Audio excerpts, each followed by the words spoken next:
We weren't in one of these marquee markets where everyone's like, well, all you need is an idea and a paper and a good team, and we'll give you a ton of capital. That was never our story.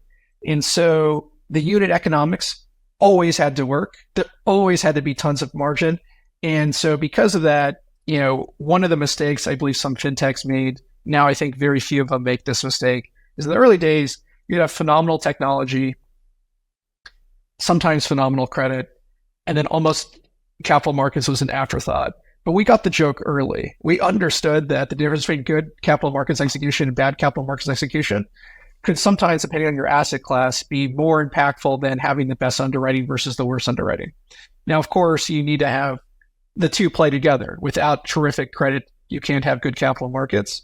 And so we kind of always invested equally into those three elements: technology, credit, and capital markets from an early on. And that really helped us support our unit economics. And so relative to many of our fintech peers, we securitized earlier.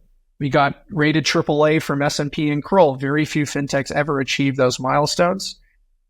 But what they give you is they give you access to much more stable capital markets. So you're able to access markets in far more environments, and then also for cheaper capital. And then, as I mentioned earlier, because we were always focused on this profitability, owning our own destiny, because we didn't know whether or not we'll get more capital because we're not in an attractive space, we focused on profitability. So in the year where everything was good, which was low losses, low cost of funds, a lot of fintechs were still losing money. Unit economics didn't work, or they were unprofitable. In 2021, we were meaningfully GAAP net income profitable. And so when everything changed in 2022, although it was very painful for us, we had much higher margin of safety built into our business.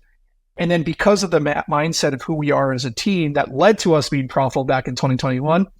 It was very easy for us to turn the oil tanker around and change strategies when the market turned poorly, as opposed to some of the other folks who weren't profitable in 21 were trying to resist the need to change for longer.